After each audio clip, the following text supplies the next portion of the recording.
Hello, everybody. I think this is all. And next lecture will be from Mary Gutbub, from the name I Come in Peace. And let's hear what she has to say about it. One big applause for her.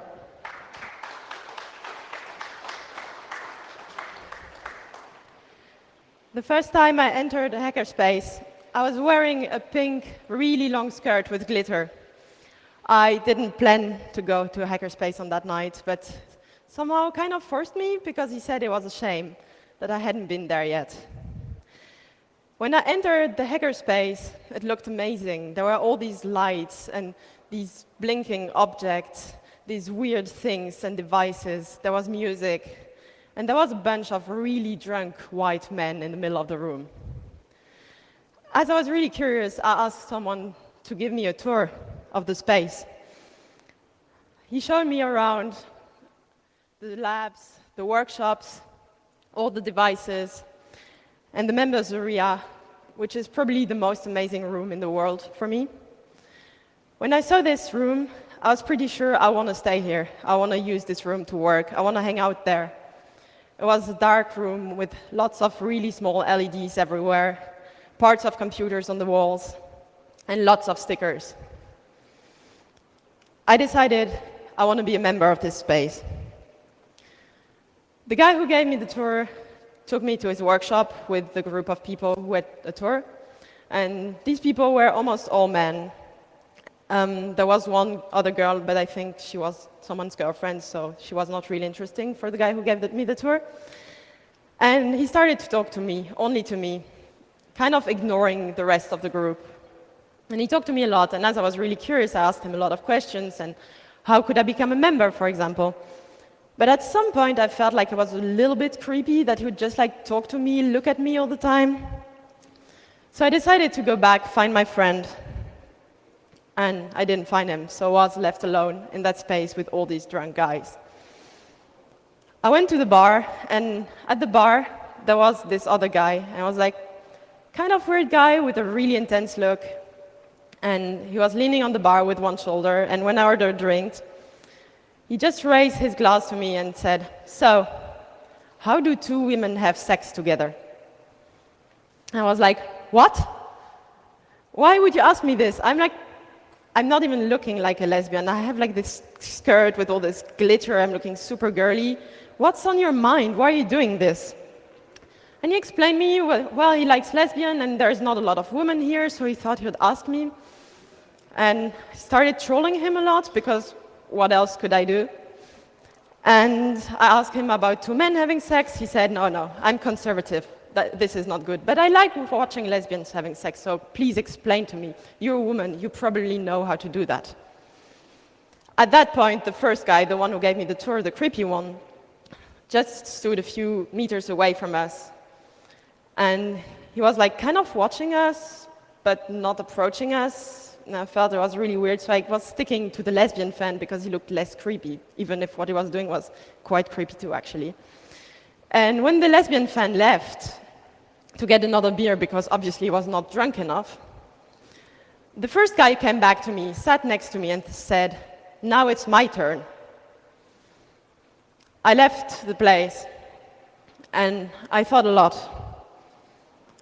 I didn't know what to do, because I really wanted to become a member. I really wanted to stay in this place. I really wanted to use it. I wanted to be part of it. I wanted to work with these people. But also, I didn't want to accept this behavior. I didn't feel like I could deal with that on a daily basis.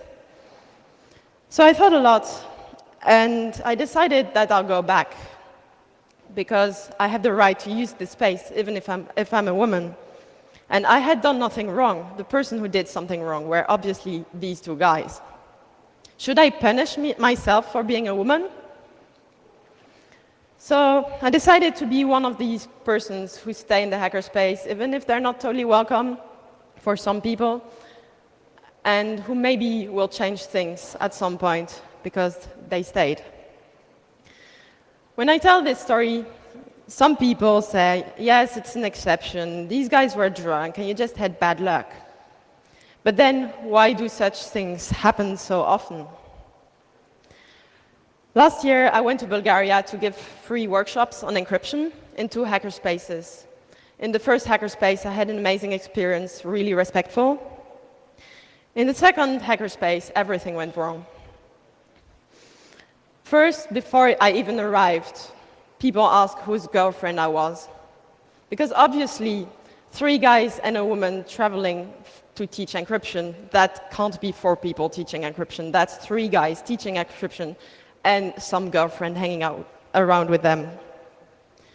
When I arrived there, we started organizing the workshop, and they simply didn't listen to me. It was really obvious, and I'm not the person who noticed that. The guys who were traveling with me noticed that first. I left the organization part and thought I'll just help at the workshop. And at the workshop, I think 50% of women entered, so I was like, yeah, this is actually good. Maybe some guys at the space are not okay, but people are coming and women are coming, so we'll teach women. And then I noticed that no woman had brought a computer. Men came with their computers to learn encryption, and they brought their girlfriends who were supposed to wait there. So I spent the whole workshop talking with the girlfriends, trying to explain them encryption and why they should do it too, why it's not only for their hacker boyfriends. I'm not the only one who has experienced such things. At another workshop, a woman came in. She was a really tiny, shy woman.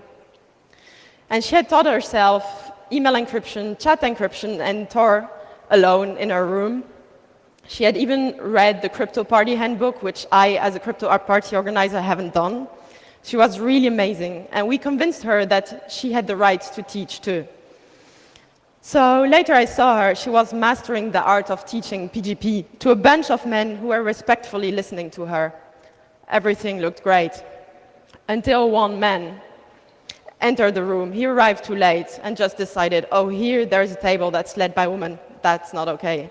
And he took over the table, and later he told me he saved the table because she was not able to explain encryption. How can we expect women to join the tech scene if this is their first experience? To go back to my hackerspace experience, when I decided to refuse to be one of these women who want to be part of the scene but feel like it's not a place for them because they're women, when I decided to be there every day, it became normal at some point. But I could still notice differences. For example, I really like playing with clothes. Like one day I'll look maybe really girly, and the other day I'll have baggy pants. And I could notice how the guys would react differently to me. For example, if I'd come wearing leather shorts, when I entered, I'd get this kind of, whoa, when I entered, and like 10 guys doing that makes a lot of noise. Whether when I just come like this, they're like, hi, how are you doing? What are you working on? I also learned a little bit later that there's a big debate about me at this hackerspace. Am I a lesbian or not? Because if I wear this, I'm obviously lesbian. But on the next day I wear a mini skirt, I'm not. So I don't stick to their roles, and I'm supposed to stick to one of them so they know if they can flirt with me or not, because there's not a lot of women in the hackerspace, so they should know. I also noticed that people act differently around you based on your clothes. If you're girly, the conversation level would be less technical.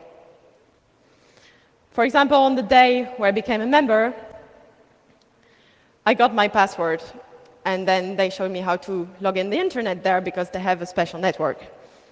And how they showed to me was like, oh, so there is some kind of certificate thing, and you should have it to log in, but try without it. Just type in your password, and we'll see. And it worked. So they're like, ha, ha, ha, her Ubuntu computer that works without CI cert. Amazing. And a few weeks later, I helped a male friend of mine to become a member, and he doesn't particularly look like he's a nerd. He's also really young. But they started talking to him like this. So there is a CA cert, and you should download it from there, and do you know how to do that, and blah, blah, blah. Explain him everything, and then let him do it alone. That's the difference between a man and a woman, how you're treated. There's another thing that's really interesting as a woman is when you give a talk. As I've been playing with clothes a lot and I noticed these different behaviors, I started wondering, am I going to be taken seriously if I have a talk in a miniskirt? Or maybe I just need to dress like a nerd, like I'm part of it. Friends mostly encourage me to come with pants because they want me to be taken seriously. I'm not sure this is the right thing to do. I'm not sure because this shouldn't matter. When I'm on stage, I want people to take me seriously as a human being because I have something to say. And you can hate what I say if you want, but not my gender.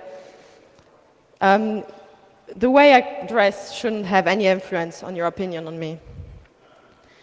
I guess, rationally, a lot of you probably agree, but would you have taken me seriously if I would come up on stage dressed like this?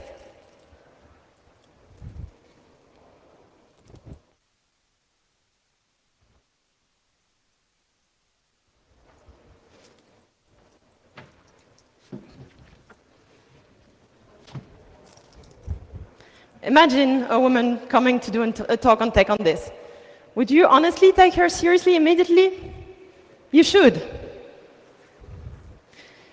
Would you have listened to the stories I told you in the same way about the guys talking to me if I would have shown up like this? Or would you have said, she was looking for it?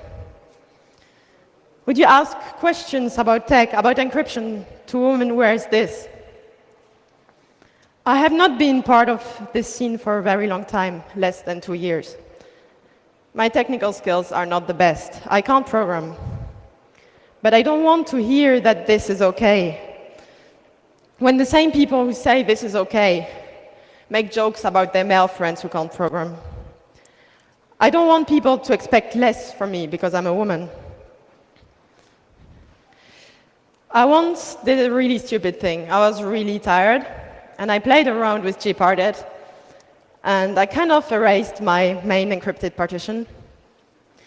As I had a backup, it was not a big problem. The only thing I lost was the state file for an encryption, a communication software called Pond. You can't restore that because the keys keep changing, and I had to tell all my friends I had lost their contact. And I told that to one guy who is using Pond a lot, and I told him why and how I had lost it.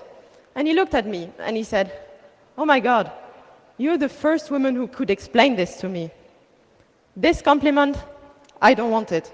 There is no tech for men and no tech for women.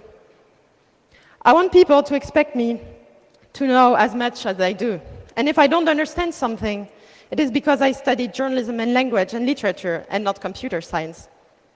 Not because I'm a woman, and that is not written on my face. So you're going to say, but your talk is called I Come in Peace, and now you're just accusing us again? I do come in peace. I don't want war with men. And I know with men, I'm not saying all men. And I don't think aggressive attacks from some feminist groups towards men will make things better. I have a friend who writes a new social media that wouldn't sell data. He wrote a manifesto about it. And a big part of the bullshit he gets on Twitter is for not having included a statement that he supports women and queer people in his manifesto about tech. This is not okay.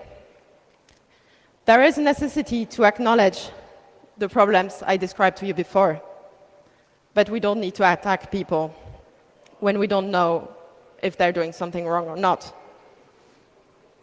I once participated in something that you might have seen on Twitter. There was this picture. There were 8 photos of men, white men, Julian Assange, Jacob Appelbaum, Barrett Brown, Chelsea Manning as Bradley, and in the middle there was written, "Courage is contagious." And I participated in something that my friend Gillian York started. She asked me to replace these 8 pictures of men with 8 pictures of women with different skin colors. I agreed because it made sense to show that these were only men. But now I think this is wrong. And I'm really sorry for Gillian that I say that. We shouldn't have replaced the pictures. We should have added them and mixed them. Because her saying courage has many faces, which replaced courage is contagious, has men's faces as well. The only picture I would actually have erased from a man is Bradley Manning's picture that I would have replaced with the Chelsea Manning picture because that was really wrong. Courage has many faces and white men are part of it too. Hi guys, I come in peace. If you acknowledge the problems I described earlier, I come in peace. If you are able to work with me on an equal basis, I'd rather work with you than against you. We have enough problems. We have enough other problems to solve. Let's not fight. It is necessary to say that hackerspace people can be not okay to women.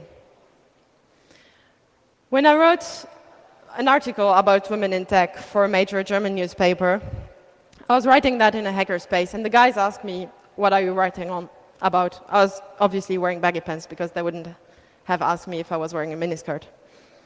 And some of the guys got really scared when I said I'm writing about women in tech.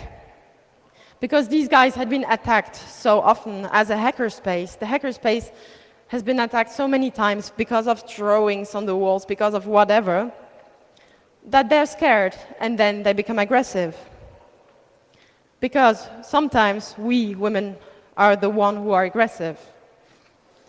I once organized an encryption workshop for women. I normally don't do that. I hate it. I think we should never separate women from men in tech. Let's work together, as I said. And it was maybe 12 journalist women who wanted to learn encryption. And they got this location. There was a women's bar, and a guy organized a workshop with me, so we thought they knew some guys will come to teach. And when the first guy entered the place, he was kicked out. He was shouted at in a really aggressive way by women, even if he was there to empower women by trying to help them to use encryption and to teach them something. This is as wrong as the aggressivity from men towards women is. As a woman, I can tell you that being in the tech scene is not always easy. Some things really need to change, and these changes will not be accomplished through a war.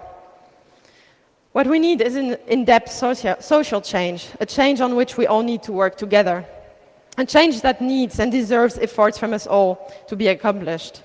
And this change, I can already see it happening, because the first story of my first day in the hackerspace that I told you is not as bad as it sounds.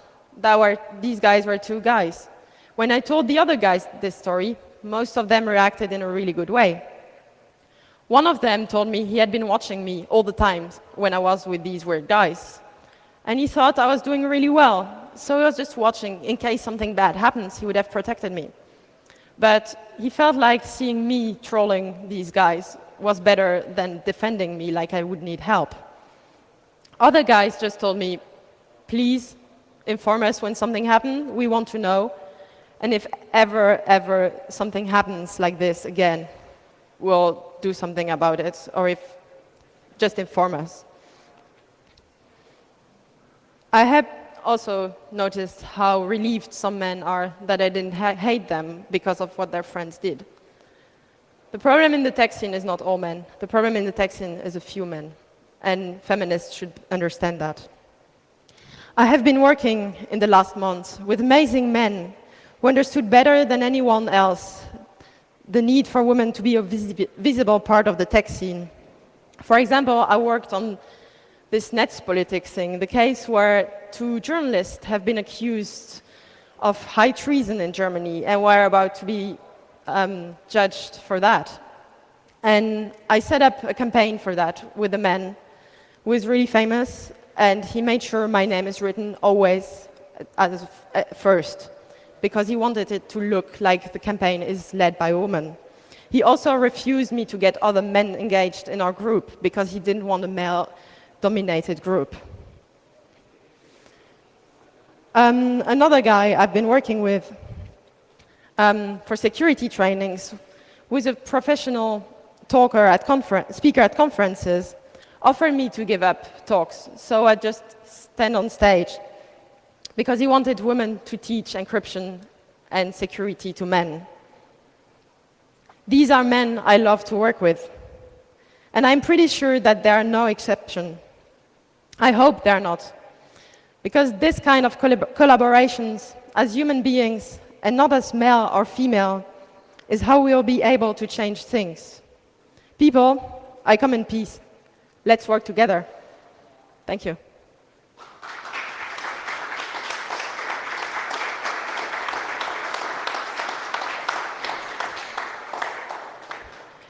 I don't know if you want to do a Q&A. If you want to do so, I'd like to invite all women who are in the room to join and answer with me if you want, or if anyone wants to share a story. I'm not the only female experience in that room. Anyone? Be less shy, women. If you have questions, I can answer.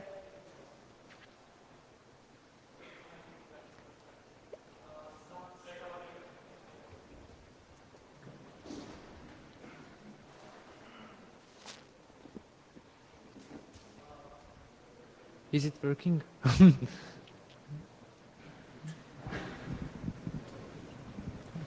Okay, thank you. Some study found that women would go in high-tech industry if classroom would less geeky. What are your thoughts about that?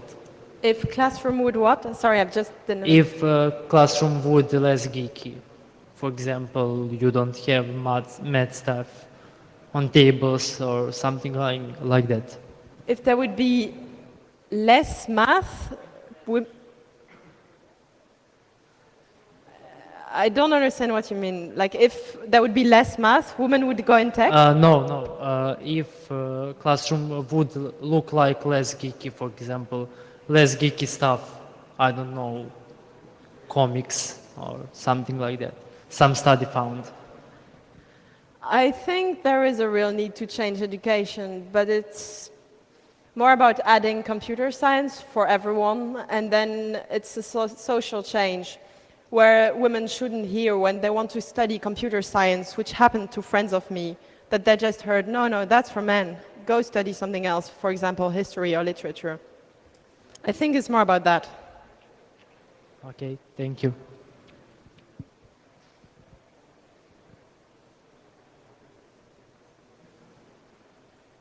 Anyone else? Oh. Then thank you.